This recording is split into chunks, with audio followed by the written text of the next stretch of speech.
shall be responsible for the views, opinions, or facts expressed by the panelists on this television program. Please consult your doctor. In order to prevent the spread of the virus, we all need to do our part. One of the easiest ways to prevent that is by wearing a mask. In order for a mask to do its job, it needs to cover your nose, your mouth, and your chin. First, you should wash your hands with either sanitizer or soap and water before putting on a mask. Then pick up your mask by one of the ear loops to make sure that there's no tears or stains on the mask. If it is dirty, throw it away immediately. If it's intact, take both loops and put it over your ears like this, and then press down on the bridge of the nose to make sure that it fits and there are no gaps.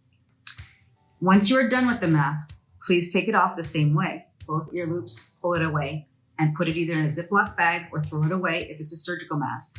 If it's a cloth mask, make sure to wash it with soap and water and keep it dry for the next use. Do not put your mask down at your chin or above on your forehead when you're starting to remove it, as that just contaminates the mask. Thank you so much for doing your part to prevent the spread throughout the city. Muscle and joint pain. It's an issue that many of us struggle with every single day. Sometimes it's from old sports injuries.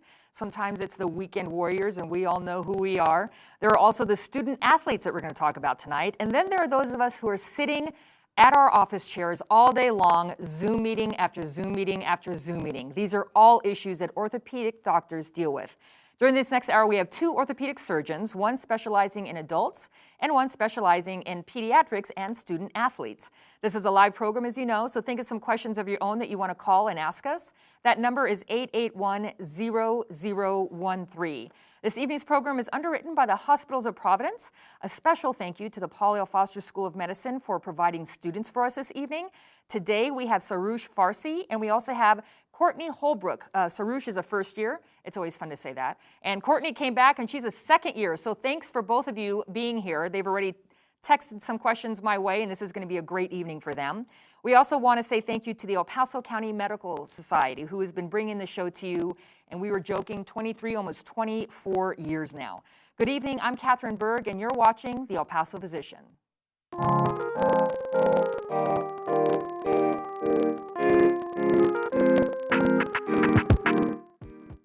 We are at March 18th today, and we are still in the middle of COVID. There is help on the way. Vaccines are arriving daily. I do want to just let you all know, if you have not registered yet, here's some information for you. epcovidvaccine.com. That's a website that makes it super easy. When you go to that website, you will see in the corner, register for the vaccine, and you click there and just follow the prompts. So again, that is epcovidvaccine.com, EP as in El Paso. I know it's hard to understand that through the mask. Also, if you're a telephone person, you'll be on hold for a while, so be patient. But the telephone number is 915-212-1032. El Paso is actually at a pretty good vaccination rate compared to much of the country, and we want to say thank you to everybody who has patience and continues to have patience. That's good for all of us to reduce the risk, so we appreciate that. With me this evening, we have, we were talking about an adult orthopedic surgeon and a pediatric orthopedic surgeon. We have Dr. Eric Torres here, and then we have Dr. Ike Onit, right, Ike? So Dr. Onyedika. Onyedika, Dr. Onyedika, and he's our pediatric orthopedic surgeon, but he's also going to talk about sports medicine. He's going to talk about growth plates, and we're going to talk about with Dr. Torres all the replacements, the knees, the hips, and arthritis, and all that good stuff. So this is going to be a great show.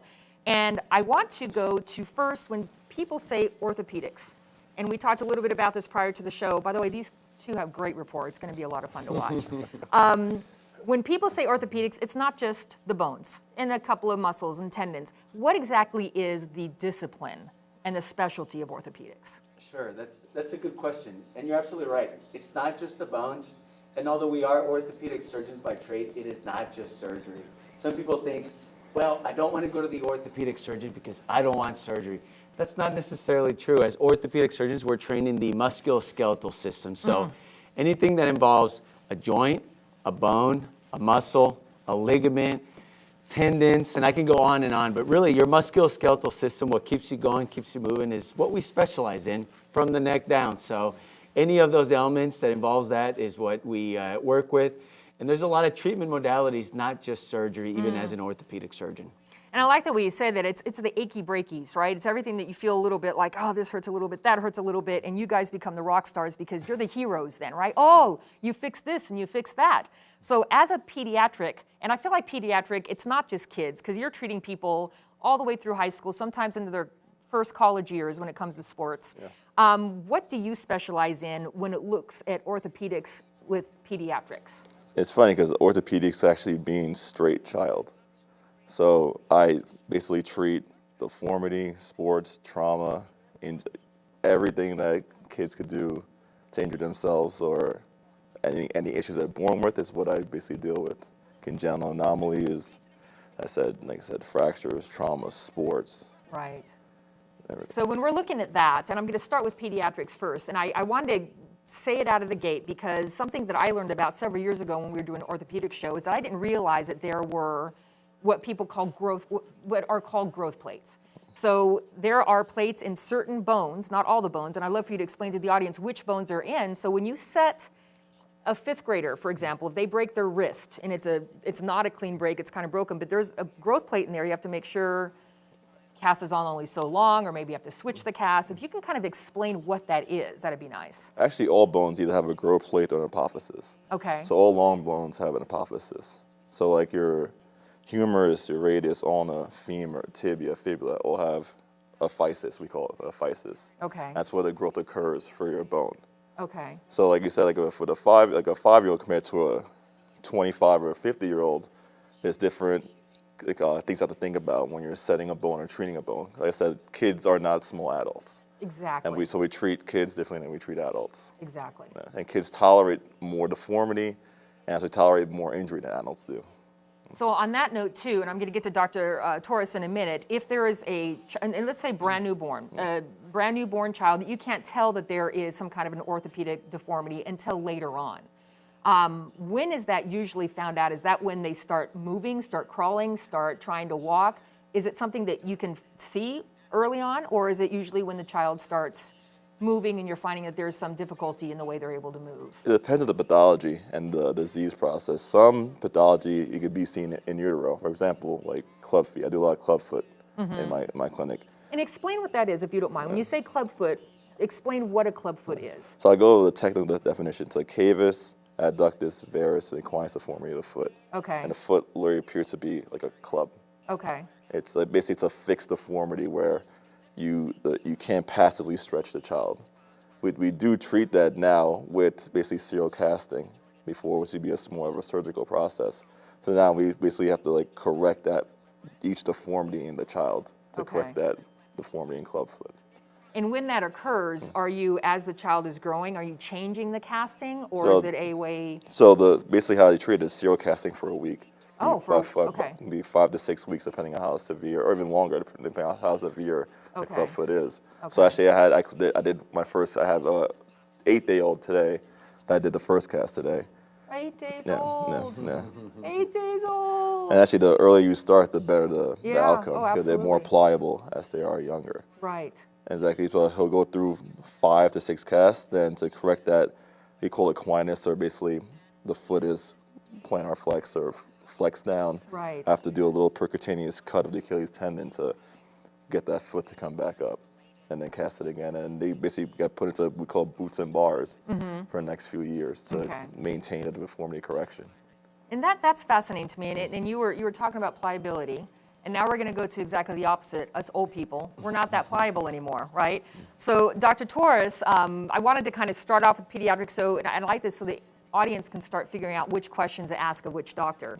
So let's talk about people of the age of 54 plus, because I always feel like, okay, this is me. And we were joking about me. I've got scoliosis, and it would have been great to see you before, I grew up and that was still a thing. So yeah, I've got all kinds of little joint things and muscle things.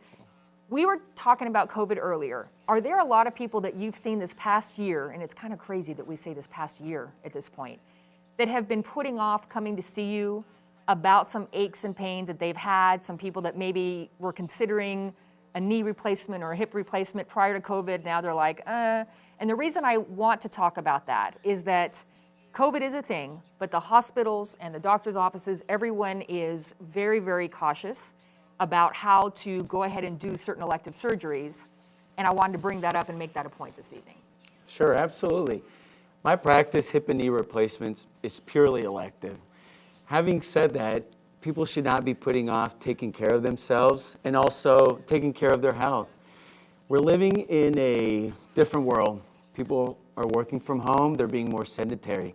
Normally when they go to the office, they're walking around, they go through parking lots, so people are not being as active. And so they're putting off a lot of the elements, and not just in their musculoskeletal system, their heart, their lungs, their routine medical health care. So yeah, it's important that although we are living in different times and very few of us are vaccinated, you have to take care of yourself. And a lot of medical practices have adapted. They've adapted to people's needs and also the risk, especially in my patient population. So we have taken different precautions to make it a very safe environment. We also offer telemedicine. So there's different ways to get the care that you need without thinking you're going to be really exposing yourself or being at high risk. Exactly. So that's something that we've done in our practice. We offer telemedicine now. We're very careful. We don't book a lot of people at the same time, so there's not too many people in the lobby. We've actually gotten rid of 90% of the chairs in our lobby because they're not used anymore. No, I'm glad that you're, because I was going to Yeah. ask you, describe to the audience at home what they encounter when they do. So you've had the television visit, and now it's time for you to physically see them. So now they're coming into Sure. the office. Describe to them what that process is like, so that they in their head go, okay, I know that there's not tons of people around. Sure. Let them know what the Well, precautions are. the biggest point I'm trying to make is there's not a large wait time. And this is something where medicine is changing. Before, you'd have to wait for hours in somebody's lobby next to a lot of people. Now we're making sure we get people in and out of there. We don't want people crossing with other people. We are screening every patient that comes into the office. Right, We're being good. extra cautious. We're being very careful.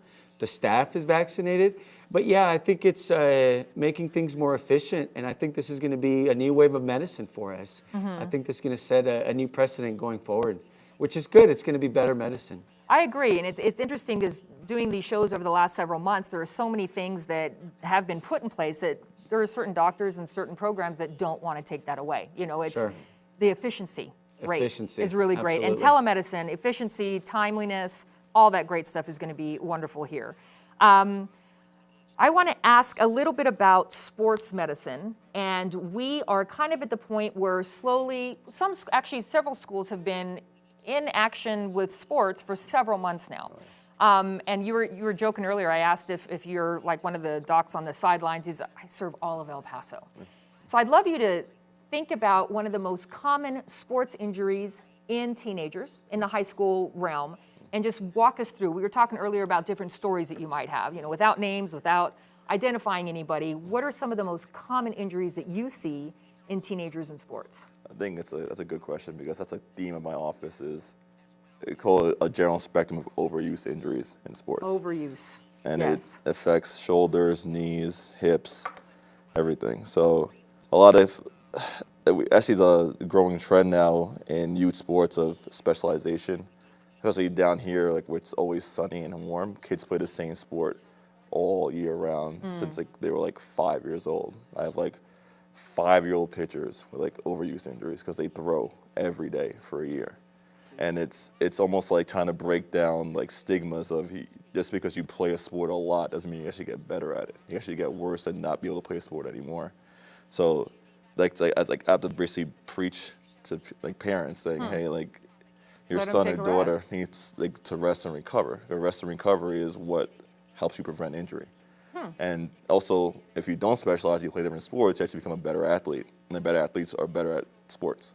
So I have to basically tell parents, hey, your kid, when he plays baseball in the fall, he could run track in the winter or spring, or swim, or play soccer, and kind of break these habits of, oh, you have to play tennis all year round to make the pros, or play football all year round to make the pros. Right. And it's a lot. It's weird because it's not really preached in the general population, but we've done so much research on it now, especially in orthopedics, that we're trying to get that out to the community. That we have to stop these trends. Right. What would you say is the most common pediatric sport. Again, pediatrics is that word, but I feel like soccer has been introduced over the last decade and a half, 2 decades. I grew up on soccer, but when I came to America, soccer wasn't a thing.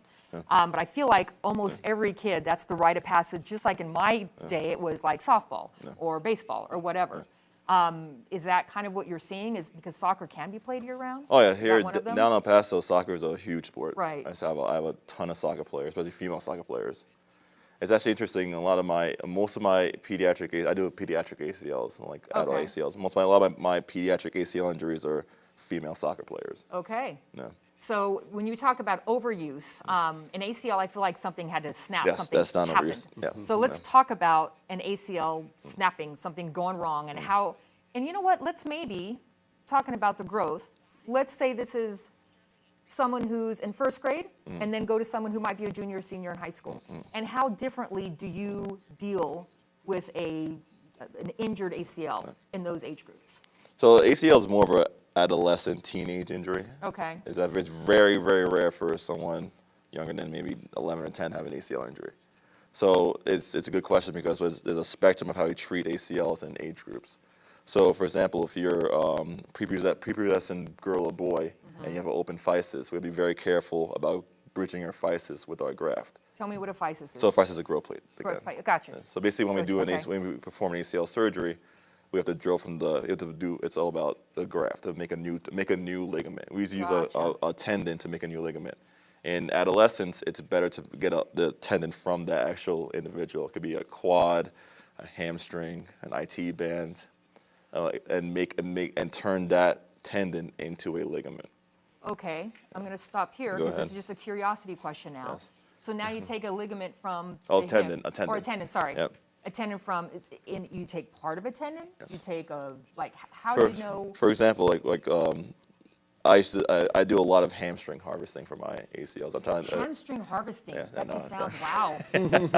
I do hamstring harvesting. What do you do? So we'll take your distal hamstrings, 2 tendons, your gracilis and your semi-T, and then turn that into a graft that we will make to replace your injured ACL. Okay. Yeah. All right. Next time you come on, you bring a video. I really would like to see that. That's very interesting to me. I like to switch over because this is fun because we're going to talk about kids and we're going to talk about unkids, not old people, just kids and unkids. Older kids. But let's talk about knees. Let's talk a little bit about ACL. Let's talk about that because those are injuries that jumping off the curb, in a wrong way, or putting your cart back at the grocery store the wrong way. I mean, ACL, that's that thing that just always gets messed up. Now we're not looking at young ones anymore. What do you see in adults and how you treat the ACL injuries? I mean, you also do some harvesting? Do you do harvesting as well? I laugh because, so this is the thing. I see a lot of patients in my practice who have had an ACL that was never treated. Okay? Oh, you know what? That's an excellent point. Yeah. That's really an excellent point. I'm to the go guy from. you go see 5-10 years down the road, and you're like, I'm questioning people. Did you hurt your knee at some point in your life? There was that one time. Yeah. So say you tear your ACL, you don't think much of it for whatever reason. Or you're It's not bad enough to hurt as bad No, as it should? it hurts. Or? It hurts, but we live in a community where people are tough. Yeah, that's true. We are That's very true. tough. We don't like to go to the doctor. They're going to find something, right? So say you get hurt, you tear your ACL, and some ACL tears are very subtle. Right. That's a So good point. yeah, you're playing softball or something as simple as I stepped wrong leaving the grocery store. If somebody lives without an ACL, the kinematics of your knee change. That's why the ACL is such an important ligament. So what do I mean by kinematics? The way our joint moves. Our knee has so many different motions in different planes, right? Let's take a look at this model. Since we brought it, let's use it. Yeah. All right. Normal All right. knee. Normal knee. I love that. Can we zoom in there? Is there a zoom in function? She's working on it. Yeah. All right. There you go. ACL right there. I'm pointing right at it. So let me get my pen. Maybe. There you go. All right. ACL. Anterior cruciate ligament. Cruciate because it crosses and it's in the front. Say that gets torn Right. for whatever reason. The function of that ACL is to prevent the tibia from sliding forward. forward, okay? Oh, I have felt that feeling. So Ouch. you tear your ACL, you keep living with life because you can still walk, you can get back to life. But 5, 10, 15 years down the road, you're going to end up with severe arthritis in your knee, which is kind of what this model shows. Okay. Red, angry, torn meniscus, potholes, a lot of pain and stiffness. Right. You know, arthritis isn't always pain. Sometimes people are just stiff. I can't bend it really good. I can't put my socks on. It's hard to get in and out of the truck. So these are all signs that it could be something going on. But if you don't have that ligament, your knee's not working properly, and you will end up with arthritis. It's not a matter of if, it's a matter of when. That's why it's important to get the appropriate health care at an early time frame. So here's a question. Can your ligament be completely torn and you not know? Absolutely. See, that doesn't So, compute with me. right. You know? In everyday life, you don't really stress your ACL to its maximum potential. Okay. So walking through the grocery store, getting in and out of the car. You're sore. You know you're Yeah. sore. You've been sore for You're several still getting that months. subtle instability, Right. but you can live with it.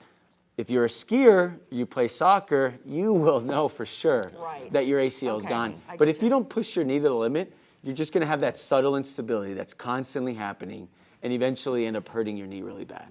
Yeah, so that's a good question. And there's still a lot of research going into this. Right. Because we reconstruct ACLs, we don't repair them. They don't repair because they don't have good blood supply. So like Dr. Ornietica said, we have to take some tendon from somewhere. Your hamstring, your tendon, your patellar tendon, and we give you a new ACL in order to save your knee from sliding forward, which is what an ACL does. You know, I have had that feeling before, and I just. You might have an ACL I tear. know. I was gonna say when I really do a deep squat, gardening, what have you. There is one knee that's a little. Yeah. So on my next question is, Yeah. how does one? Let's just say it's me. There's the 54-year-old lady. She's doing her thing. She comes to you just because there's something nagging her, but it's not really hurt. How do you diagnose? Like what type of images do you take? Do Sure. you do a lot of clinical? I mean, how do you figure out what's wrong? Sure. Well, step number one, listen to your patient. The history will give me 90% of what I need to know. Then comes the exam. There's different exam techniques to evaluate your ACL, PCL, MCL. I'm throwing out a lot of names, but Right. there's a lot of ligaments to a Oh knee. yeah. Oh yeah. And there's a reason why medical school is 4 years and orthopedic surgery residency is 5, so we can learn a lot of that stuff. Right. But yeah, there's ways to test the different ligaments, the meniscus, and to kind of get an idea of what's going on. It's not a bad idea to get some baseline x-rays. You get a lot of information. Right. And then we can go on about other advanced studies. They're not always needed, but yeah, we have a lot of tools in our toolbox to get to the bottom of it and really diagnose patients. So here's a question I get a lot. With an x-ray, obviously you see bone. Can you see ligaments? Can you see tendons? I mean, on an x-ray, what all is accessible to the eye from an x-ray prior to going to an MRI, CAT scan, et cetera? Sure. If it has calcium or metal, you'll see it on x-ray. Gotcha. So no, you cannot see the ACL, you cannot see meniscus, but you can tell a lot of things based on an x-ray. The resting station of your tibia, is it sliding forward, is it sliding back? Are people getting a specific type of arthritis, like anterior medial arthritis? Is there calcification in a prior ligament? Sometimes we damage ligaments and they calcify. We can see that on x-ray. So x-rays, yes, you're right, they only tell us what the bone is doing, but it gives us a lot of information. Oh, I'd imagine. Like Yeah. you said too, if it's been 10 or 15 years, there's a different way that your mechanics are then working. Exactly. Correct? There is a Okay. specific type of ACL tear that will show up on x-ray. It's a type of avulsion fracture. So it's a little fleck of bone. And you see that hanging around the corner of somebody's knee, you know it's an ACL tear. Wow. And Yeah. then your job is to go in and clean up what could have happened 20 years ago, 10 years ago, but also what could have happened last weekend. Right? I mean, that's kind of, Yes, I don't deal too much in ACL reconstruction. okay. I think by the time you reach my office, you have a pretty bad knee. Right. And you're discussing options of treatment when arthritis kicks in. Okay. And it's not just surgery, like I said. There's a lot of different modalities in treating your knee and also preserving whatever's left of it. Exactly. I won't rush somebody into a knee replacement. It's actually not my job to say when somebody's ready. The patient will tell me when they're ready for a new knee. But when it comes down to a knee replacement, our new implants are so good we don't need an ACL anymore. Nice. Yeah. So when I come back to you, we're going to talk, what I'd like to do, I know we're getting some questions from the audience, what I'd like to do is really talk about replacements. I know that's your specialty, And I want to talk, I want to ask a little bit about Dr. Ike. If you were talking about congenital issues, and we talked a little bit about clubfoot, and you described what that is. What are some relatively common congenital issues that you deal with in children, and how does it affect, you were talking about beautifully how you've got the, you were talking about how you cut certain ligaments or certain tendons and you correct things, and every several weeks you change out. But other defects or other congenital issues, what might some of those be? Like Just like throw the gamut out there. that goes to the most common things like hip issues, like hip dysplasia. Okay. When a newborn infant basically has some, it could be frankly dislocated or have some uncoverage injuries in their hip. And a lot of times you could get that in a screening test where basically the pediatrician will stress the hip and see if they hear a hip click, if they have a click in their hip, or a little pop. Right. And then they might get an ultrasound if they're concerned. And if it has a certain measurement on the ultrasound, they'll send it to me for further treatment. Okay. Thing is, it's an issue you want to catch early because the sequelae for it later on could be more invasive procedures to fix it. So when they're an infant, I put them into a little harness for a few months. Right. If it's missed and a little older, they might have to get a spica cast. We have to basically mold the cast to keep and reduce their hip. If I can't mold the cast, reduce the hip, I actually might have to go in and open, reduce the hip, go and dissect, take out all the impediments to the reduction, and put it back in. And then if they're a lot older, I have to do osteotomies to basically put the hip back in and correct the deformity. Okay. So it's a large spectrum in that game. And the part that fascinates me is there's growing going on this entire time. So every time there's a cast on a little one on something that's congenital, just how often you have to go through and change it. And I know that I'd love to talk about growth spurts because there seems to be in every teenager's life, and you were talking about 12 years old for a female, about 13, 14 years old for a male. But talk about the growth spurts and what issues can happen from like really fast growth spurts. Because great question, back to overuse and injuries. Like a lot of growing pains we get taught out. And are those real? I mean, they actually are real. Is it an old wives' tale? No, it's a growing pain. They're real, and we have names. We have names for them. For example, in the knee, when you have knee pain at the anterior aspect of your tibia, it's called Osgood-Schlatter's disease or tibial tubercle apophysitis. Dear Lord, say that slowly. Tibial tubercle apophysitis, or we call it Osgood-Schlatter's disease by the people who actually discovered it. Osgood-Schlatter disease. Okay. So essentially, it's like jumper's knee. When people have pain in that bump, you feel a bump on the front of your tibia. So a lot of my volleyball players, basketball players, get that injury, and they come in saying, "Oh, I've been having pain here for a long time. I play this sport, and it's not going away. It's nagging me. I feel a little bump here. I get an X-ray, and you'll see a little deformity at their tibial tubercle apophysis. I go, you have." And is that from overuse, or is that something that their body kind of originally had and overuse helped it mess it up? Overuse facilitates the pathology more. Okay. So they'll feel it a lot. If you're not running around and jumping, it won't bother you. But when you start playing sports hardcore, it really bothers them. And it can shut a kid down. I know I had it when I played football in high school. And so I know exactly. It shut me down. Right. It hurts. Yeah. Okay. It's serious. Yeah.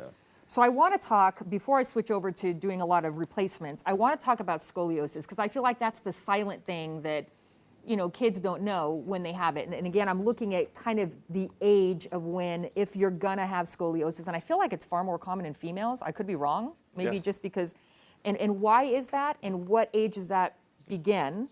And what could be the complications going forward? So the most common form of scoliosis we see is adolescent idiopathic scoliosis, or AIS. Okay. So that's from the 11-year-old girl, 11 and 12, prepubescent girl or boy. You can get scoliosis as a congenital, you can have infantile, juvenile, and so on and so forth. But the most common one is the adolescent one. Oh, adolescent. Okay. So a lot of times, like you said, like being in school, the school nurse do a forward bending test. You go, oh, you have a little hump on your back. And I go, oh, you need to go see your doctor or go see an ortho and to get an X-ray to see if you have scoliosis. So a lot of times, my parents would be kind of scared because they think scoliosis means surgery. And what's going on with my child? Can I prevent this? Did I cause this? I have to explain to them that it happens. You can't do anything about it. There's some genetic factors to it, depending on the severity levels to it. They could be mild. Because it has the different degrees. Oh, it's different degrees. So say mild to be from like anything above 10. We have we do an angle called the Cobb angle. Anything above 10 is considered scoliosis. Okay. You go about to 10 to mid 20s, it would be like moderate to mid-20s. When you get to the mid-20s, we start thinking about bracing you. Say you're prepubescent, a brace will actually help to almost control the curve. So we could catch it before your growth spurt, probably help control so it doesn't get as bad later on. I'm looking behind me. Keep talking because I have a spinal cord behind me. So keep talking. I'm going to stand up. I forgot we had this. But here you go. Look, here's a toy for you. And we can talk. And here's Brenda again. I don't know if we can. Oh, perfect. It's already on I don't that know if I other can camera. bend this. I guess I can. So basically, it's a coronal abnormality. Don't break it. I know, I'm probably going to break it. My bad. All right. You can break it. It's fine. It's nice that we can. Basically, there's a curve. There could be a curve in we call like the front, looking at the spine. And there's a curve in it, like that. So depending on how bad the curve is, it depends on the treatment, like I said. So if it's in like a moderate curve, it could be braced, and you're young enough to be braced.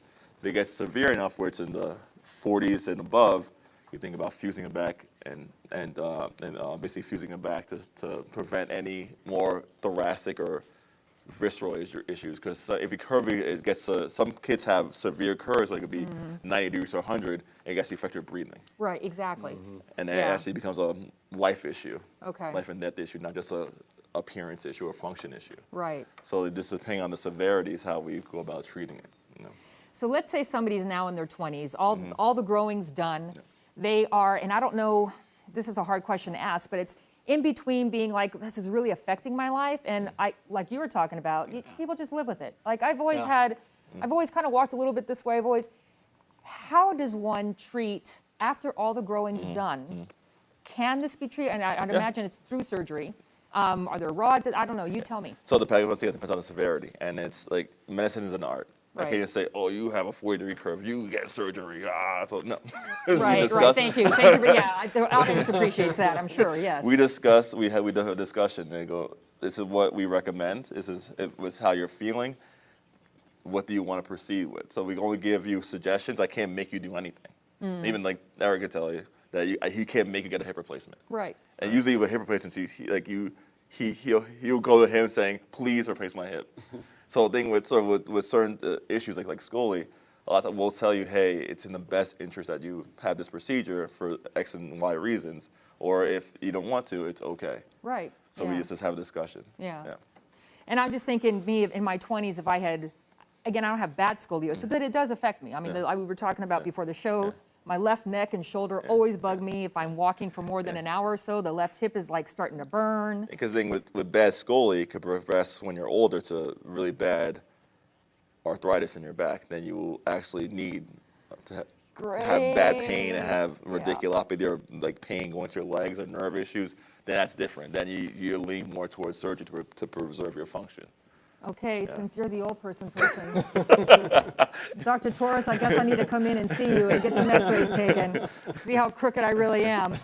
Actually, I have a question here from the audience that is for you, Dr. Torres. We were talking about knees. I said that we were going to go to joint replacements, but this is a great one. 60-year-old female, and thank you for getting down the sex and the age. It's super helpful. Thanks, students.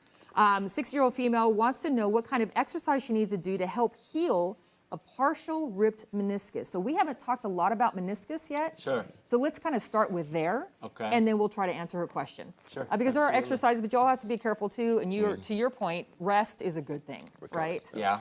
But do we have a meniscus here? We do have a meniscus. All right, there we go. We've got plenty of meniscus.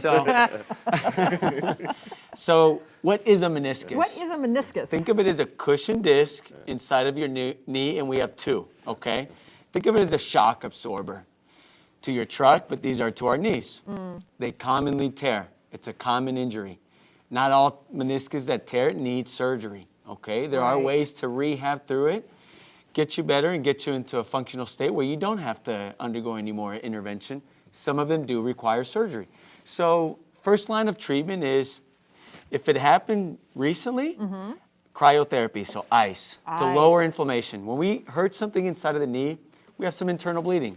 So that's where swelling comes in. Automatically of internal bleeding? Yeah. Is that, that's the bruising. Okay. Yeah. That's the, well, my knee pwned up, I'm swollen, and why is it so swollen?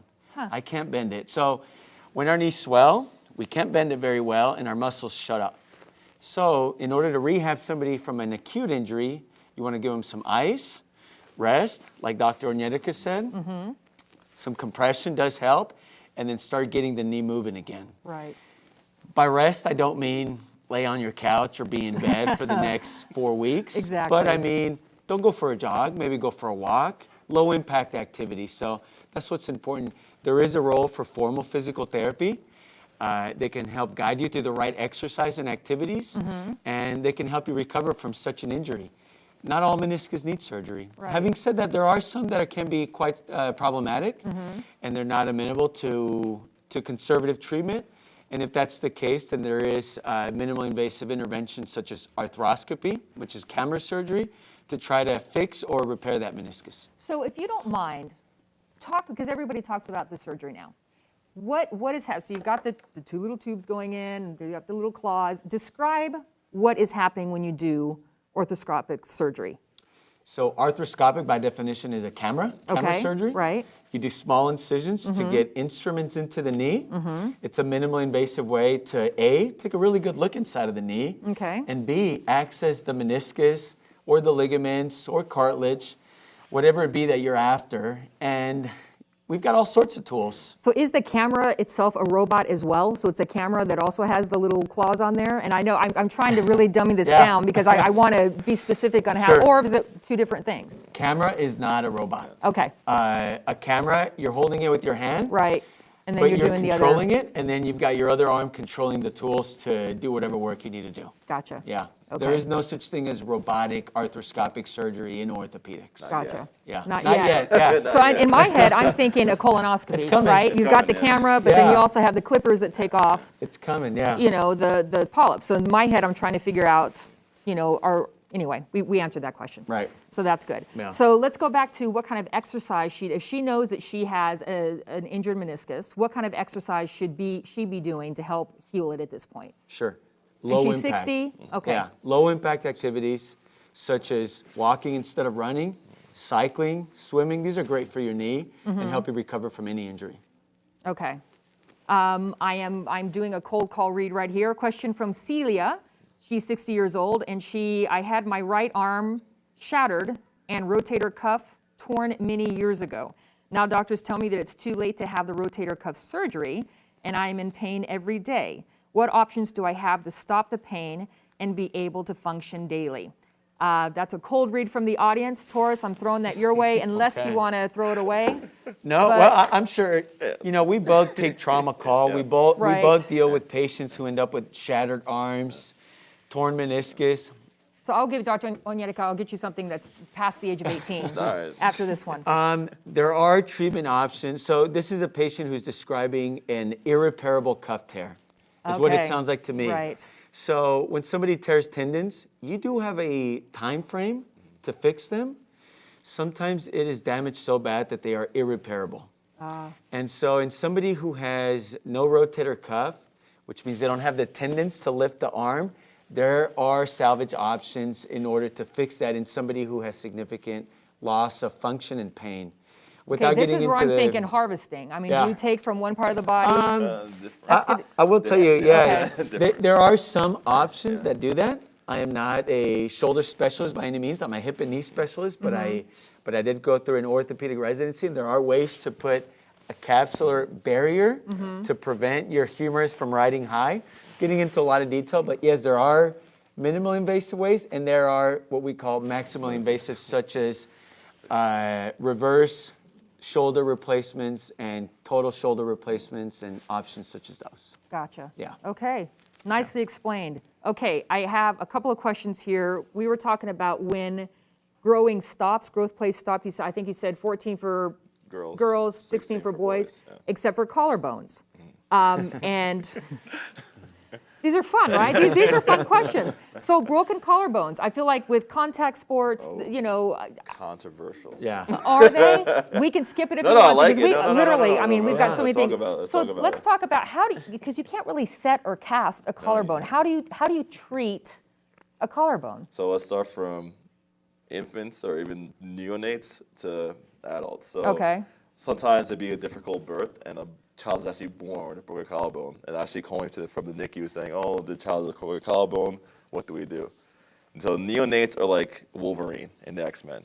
They heal. They heal almost everything. Yeah. So they'll literally make a new bone quickly. So all you have to really do is pin their arm. They basically get a long sleeve onesie and pin it to their chest, and And because they're they'll be growing so fine. fast, Oh, it will they're start. just making bone. They're Nice. throwing out bone. Nice. Then he gets older. So in my younger kids, is almost totally unindicated to ever operate on a young child's collarbone. I've never seen it. I don't think you should ever do it, but you should ever, they'll heal it. Like you said, there's pliable. You Yeah, can somehow and then once again, it's almost like they're a little bit less older Wolverine. They can still heal healing well, and they're throwing out bone. Then it gets more complicated when it gets to adolescence. Then it gets kind of more my realm, when to fix, when not to fix. So, for example, I do a lot of football players. So, say I get a 14, 15-year-old football player who's still growing, and has a bad broken up pieces, Yeah. totally displaced, pointing to the skin, and I'm there like a bigger kid, like a lineman, and I have to like push. I am more inclined to actually operatively fix that bone, because I know if I don't, if that bone is a little too short Right. or not totally healed right, they might lose strength in that arm, and then won't be able to do their job, play their sport. And then if it's some other kid who's not an athlete, who's just hanging out, doing his thing, I go, you know what, you're gonna heal this, don't worry about it. Right. So it gets controversial. I say it gets controversial. Maybe Eric are laughing because it's controversial in our literature when you should ever fix a collarbone. Right. So some people are super aggressive. Right. Some people never fix any collarbones. Right. Interesting. So it's Okay. it's a fun topic. So it's like me, I'm like in a tweener mode. I'm like I look at the patient and give them the options. Right. And tell them what I think will happen, or if I think this will help them or not, and then we go from there. Yeah, I mean, that's interesting because even I'm a layperson, so I just think they wear a sling so you're not moving around and just hope it heals. I mean, that's kind of what Right, yeah. my thought process is on collarbone. We all know somebody who back in high school broke it, didn't Right. treat it. Now they've got They a have a nice little bump, bump. and, Exactly. but they're living I their know a life guy just with a fine, bump. you Yeah, know? I get it. I get it. I want to go because Dr. Torres, we keep saying that we're going to get back, but all these questions keep coming. What do you specialize in? You were talking about knee and hips. Talk about which one you like more. That's the wrong question. What do you feel most versed in? I know both, but just take it away because I know there's a lot of people watching that are knee replacements are a big thing and such a blessing.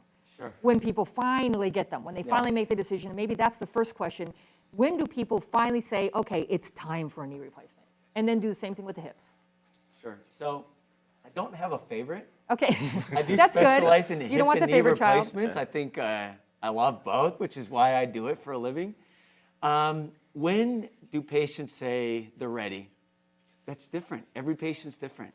Every pathology is different. And it's important that I tell patients, we don't treat their x-rays. I get a lot of patients come in, we get some x-rays, sure, looks bad. And they tell me, Doc, is this bad enough for a replacement? I tell them, listen, we're not here to treat your x-ray. We're here to treat you. And everybody tolerates pain a little bit different. And really, if you simplify a hip, knee, or even any joint replacement into two things, pain or function. Okay? Right, okay. So this is what I tell my patients. If you're to the point that you have a hard time walking through the grocery store, going for walks, getting in and out of a car, putting on your shoes or your socks, then maybe you ought to consider.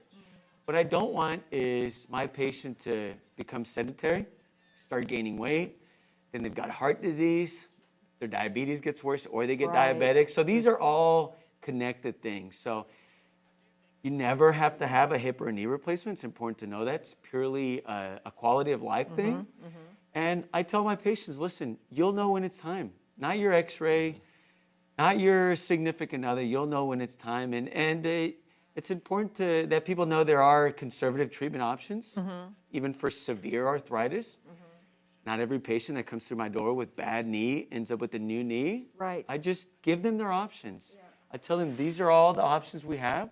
Some might work better than others, and you tell me which way you want to go. And I would say there's a leap of faith in there too, which is a good thing, because every now and again, you just got to take that chance and get it done. Everyone that I have spoken to, truly not one, who has had a knee replacement or a hip replacement regrets doing it. And most of the time, it's like, I should have done this earlier. And so I'm saying that because I'm not the doctor. I'm allowed to say a leap of faith. And sometimes you just got to throw that into the mix as well.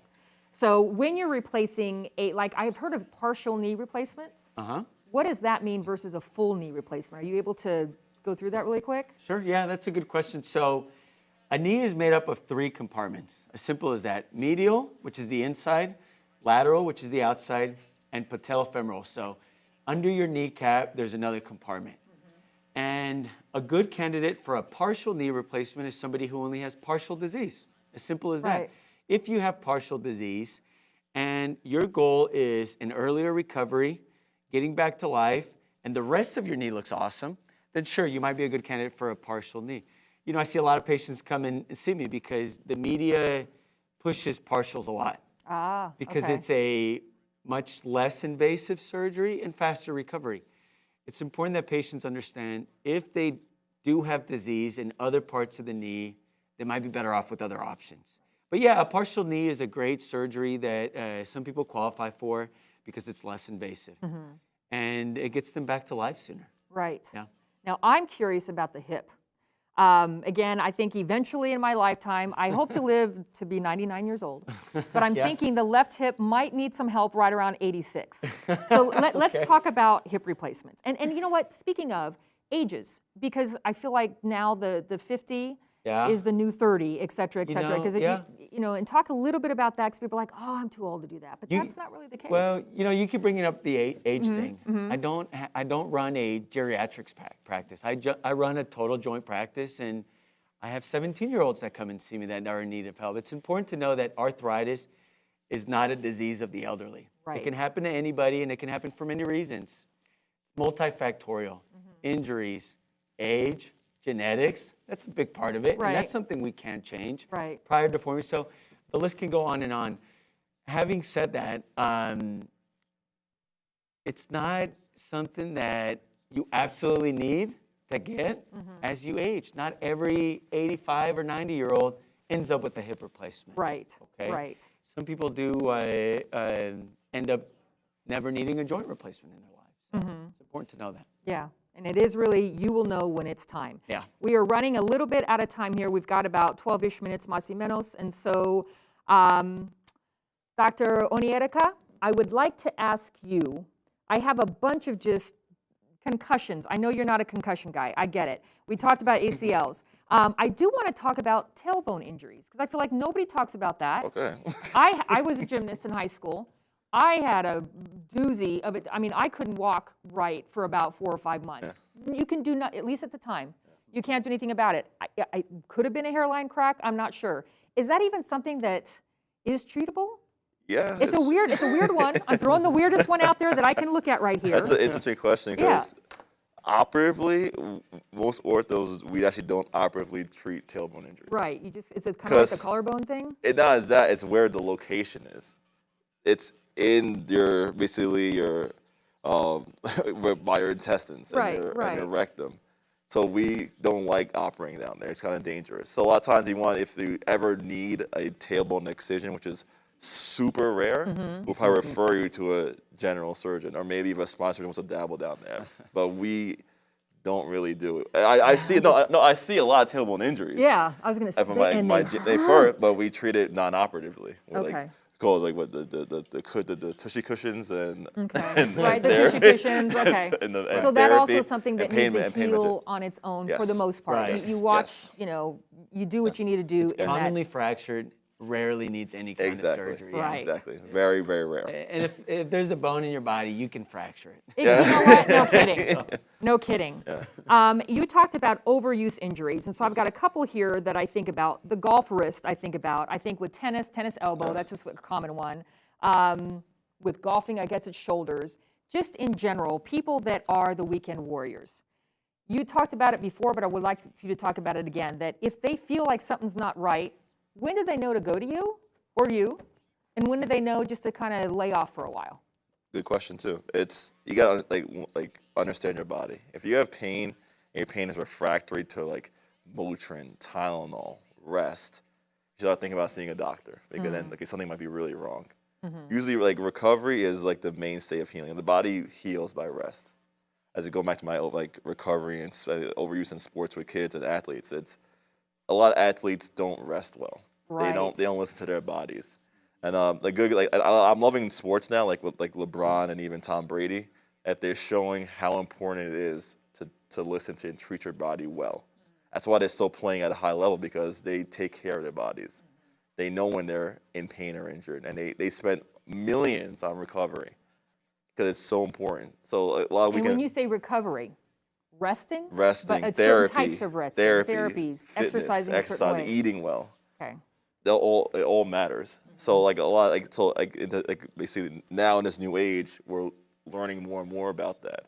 So weekend warriors, a lot of times they get injured because they're not in great shape. I'm not gonna lie, they're not in great shape. Well, And- because they're sitting all day long, all day, Monday all through week, Friday and they on go, the Zoom meetings. I'm gonna go play whole rounds of golf or tennis, and they start aching because their body isn't used to that kind of abrupt, like quick activity. They go, what are we doing right now? Like we don't do this. We don't do this. Like what are we doing? So you have to basically. It's good to like stretching, warming up. Don't just go start sprinting. I couldn't do it right now. I'll probably tear my Achilles if I tried to just sprint right now. So you have to basically warm your body up. Okay, we're gonna do activity now. Let's get stretched. Let's warm up, and it's get the blood flowing. Literally, get the blood flowing, and then start doing stuff. Right. Yeah. And I think that's such an important thing because I'm a weekend warrior. I mean, I'm that person that sits at my desk all day and then I do golfing or, I had a black eye a couple of months ago, but I won't talk about that. That was me just not paying attention. I fell down. It was great. I had lots of makeup on when I did the show. Brenda remembers. Let's talk about that. You want to talk about I just totally slipped. But I do have another question here from the audience. Actually, it is kind of cool because they know everything. Yeah. There's no secrets with me. 67-year-old male. He walks 2 miles every morning. Number one, good for you.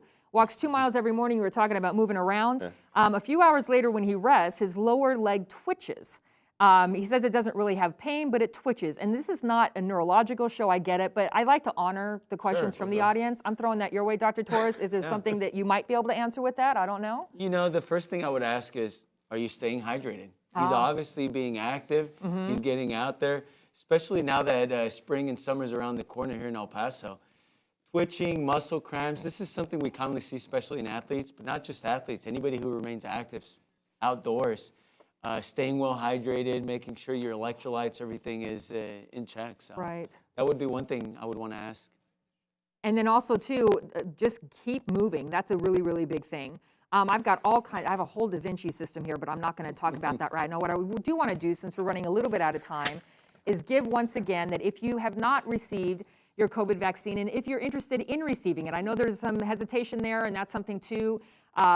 There's epcovidvaccine.com. There's also elpasostrong.org. That is a website that you can go to that just gives you information about the vaccines. It's a big decision to make, but if you are interested, you can register at, just think of El Paso, epcovidvaccine.com. If you'd like to do it via telephone, there is going to be a waiting time, so be forewarned, but 915-212-1032. Dr. Onierika, I would like to know if there's anything that you thought about coming over here tonight that we haven't touched base on yet that you'd like to get across to the audience before we start closing down. Because sometimes it's like, oh, I forgot to get this out or I just didn't have time to get that out. Is there anything you'd like to say? Yeah, like what we basically touched on it, overuse and sports injuries in kids. Like my mainstay of my practice, it's kids aren't little adults. Your 5-year-old should not be throwing 100 pitches every single day. They will literally throw their elbows out. And unfortunately, I see that. And I have to give lectures of that every single day. So always remember, the younger the kid is, the less strenuous activity they could do until they get older and older and mature and become scaly and mature. So don't treat your 5 or 6-year-old like a pro baseball player. He is not a pro baseball player. Yeah, may not go on scholarship. They And might that's not. okay. Exactly, that's okay. Let the kids have fun. You know what I'm saying? And everything, I always say, work smarter, not harder. A lot of times people like, oh, we're gonna practice 7 days a week, 8 hours a day. I'm like, dude, chill. Right. Chill. Right. You need to recover. Like I said, you gotta rest your body. You know, like and a lot of times the kids can't. They just mentally and physically they just can't deal with that kind of strenuous. They might not tell you they can't do it. Right. And they'll hold it in because they're in team They're sports. trying to please you. Exactly. That's a Right. big deal. I'm on the team. The team's relying on me. Coach, I don't get in trouble. So they won't tell you when. They won't tell you when they're hurt. Right. And so the mom and they're home like limping around. Mom's like, "What's wrong with you?" "Oh, my foot hurts. It's been hurting for a month." And you're going to practice for a month. So you gotta you gotta watch these kids. And you gotta train smarter, train harder. Education is key. Like coaches, trainers. I love my athletic trainers. And coaches and trainers, it should be on work together. Right. And it's for a team. So if a trainer tells a coach, "Hey, his kid's hurt," they're hurt. Right. Speaking from you as a pediatric doc, who's listening and watching the show are not the kids. It's mom and dad and grandma and grandpa and the people who are pushing them. So I think that was a beautiful way to just chill out. Yes, do the best that you can, but chill out. How about you? Anything that you want to get across before? Yeah, the one thing I would want to say is don't delay healthcare just because of the pandemic. This might or might not go away. This is just the new world we're living in. You've got to take care of yourself. You've got to take care of your health. You know, a lot of patients have the misconception that a hip replacement will put you out for months. You know, I specialize in a very minimally invasive, muscle sparing. A lot of my patients go home either same day, next day, and get back to work in a couple of weeks. So there are ways to treat your ailments appropriately, even in the different days we're living in these days. So that's all I want to say to the audience. Just keep your health in check. Right. And it's nice when you say that too, because we are at a point where we're too sedentary. So if you can go out and walk a little bit, and if you do jump off the curve a little bit weird, they need to come see you. And I think that's something that we want to get across to the audience, that if they're hurt, yes, it's a time of COVID, help is coming, vaccines are coming, but you all are prepared to receive patients, even in this day and age. And I love how you said earlier that telemedicine, it's not going away. It's here to stay. You know, it's going to be modified here and there, but if there is a way that somebody's just really too scared to go in right now, have a telephone medicine communication with you. And again, this program is underwritten by Hospitals of Providence, so call Hospitals of Providence there. You can talk to both of these docs here. We have Eric Torres here, and we have Ike Onyeirika. And did I do better there? I like that. So those are the two that we have here. And again, the El Paso County Medical Society is the sponsors of the show. You can always ask them to see who it was that was on the show. You can also watch a show back on pbselpaso.org and also on epcms.com. So one is Oregon.com. And I say that because sometimes we go through these things so fast that it's like, what did he say? What did she say? And that way, you know, you can show your mom that you're on TV too. That's important. Yeah, you know, when sure. you go over there, say, hey, mom, that's what I was doing. I want to say very, very much a huge thank you to Sarosh Farsi and also to Courtney Holbrook, who have done a great job. And I really love the way you guys give the questions to me. So I appreciate that. Again, covidvaccine.com. Get registered. I'm Catherine Berg, and you've been watching the El Paso Physician.